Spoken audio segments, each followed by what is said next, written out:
there are some shifts that are taking place, and the shifts go something like this.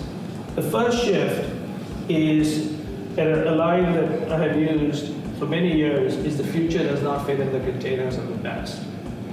And I would like to basically make two statements which are radically true and will piss off some people in this room. Okay? Different people. So the first one is no new major product has been introduced through television advertising in the last 10 years. Number two, almost no company has managed to transform itself in the last 10 years.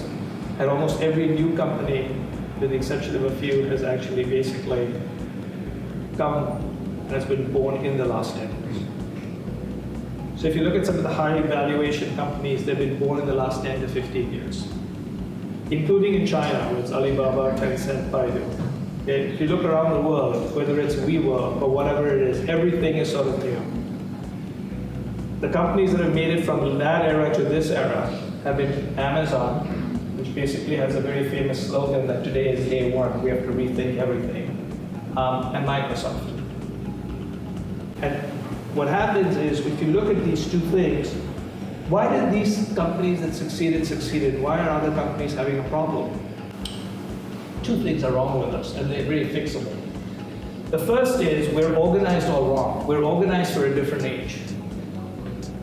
So our containers are for an age which was analog, not for an age that was digital, right? We don't recognize that every one of us is a media company. So in my company, when they want to spread some news, one of the things they do is they call me and they ask me to spread it. For two reasons. One is I have a bigger social network than most of my companies do. But more importantly, if I say something about it is somewhat more believable than a press release. So in a small way, very small way, I've become a media company. Kyle Jenner, who's one of the sisters, 18 months ago launched a cosmetic line.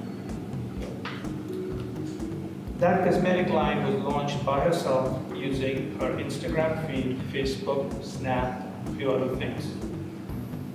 She just crossed $500 million of sales. She will become the fastest self-made billionaire using nothing but social media. And so the idea basically is we keep looking at the heavens, which is who are the big people today, and the future always comes from the slide.